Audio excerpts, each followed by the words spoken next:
Imagine this. One sentence, that's all it would take. One sentence, and Rome arrests him before nightfall. Another sentence, and the crowd that has followed him for 3 years turns against him before noon. There is no third option. Everyone standing in this courtyard already knows that. Wind moves across the stones, sandals dragging. A hand shoves a woman forward and she falls hard onto her knees into the dust. She doesn't get up.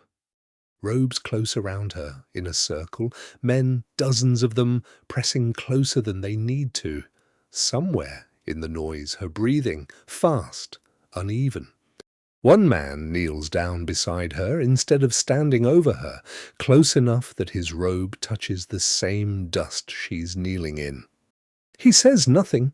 One finger reaches out, touches the ground, and begins to move. The wind will erase whatever he writes within the hour. Nobody will ever recover the words. Nobody knows what he wrote, but I don't think that's the real mystery. Look around you. Thousands of pilgrims fill the temple courts this week. It is the Feast of Tabernacles, the loudest, fullest week on the Jerusalem calendar. Children weave between the columns, chasing each other, unaware of anything. Priests stand in the shadow of the porticos watching. Roman soldiers stand at their post. The reason no local court in this city can put a person to death without their word. Everyone here can hear what happens next. The men who dragged the woman forward are not ordinary men. They are scribes and Pharisees. They've built a trap, and it only has 2 doors. The law on the books is old, and it is not ambiguous. Leviticus, Deuteronomy. Say the word "stone her" out loud in this courtyard. Soldiers, standing 30 feet away, would hear it as an act of rebellion. Say, "Let her go," and you have just told the holiest week of the Jewish calendar that the law of Moses no longer applies. The law they are quoting requires 2 people, a man and a woman, caught together, tried together. There is no man standing here. Nobody in the crowd seems to notice or care. They wait for Jesus to speak. He kneels down instead. His finger moves through the dust.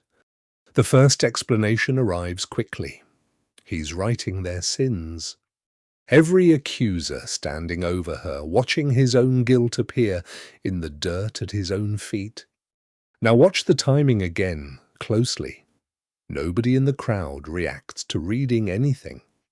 Jesus stands up and speaks the only sentence he says in this entire scene. "Let the one among you who has never sinned throw the first stone." Only after that sentence, spoken out loud, not written in the dust, does a single person move. So if the writing was what exposed them, why does nobody move until he opens his mouth? There's an older thread this scene might be pulling on. Centuries earlier, the prophet Jeremiah found their names written in the dust, a warning any temple scholar in that courtyard would have recognized instantly. It fits the setting almost perfectly. Why does John, the gospel writer standing close enough to watch every stroke of it, never once tell us what it said? Not a letter, not a shape, nothing. And there's a second writing.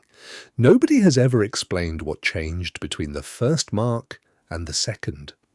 Go looking for this exact scene in the oldest surviving copies of John's Gospel, and the ground shifts under you again.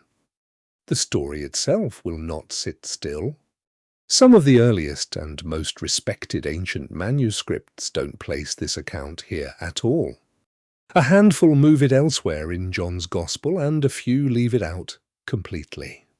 Most scholars who spend their careers on these texts still believe the event happened and was genuinely remembered. The words in the dust disappeared within the hour. The story of the words disappearing has been drifting for 2,000 years. Twice now, something connected to this single moment has refused to stay fixed. Every generation that has ever heard this story has asked the same question. What did he write? Scholars, preachers, children in Sunday school, tracing their own fingers through sand, trying to guess. Maybe that was never the right question.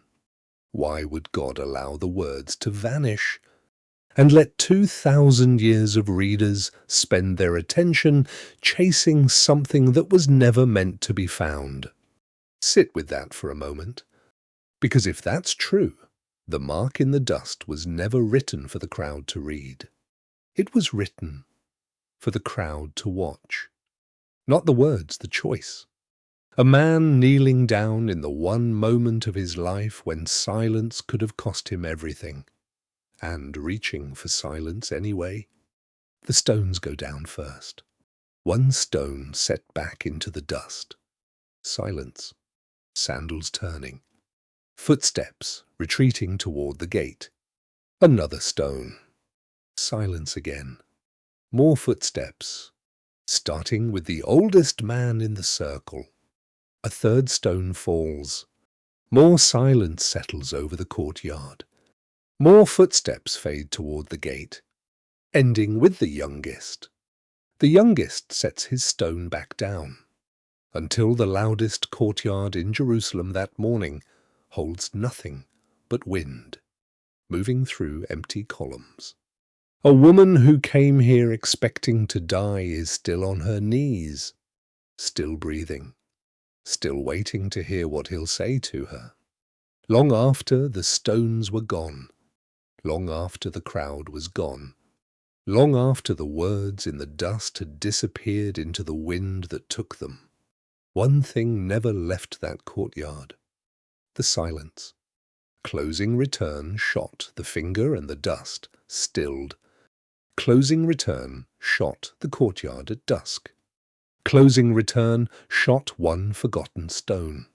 Outro channel signature frame.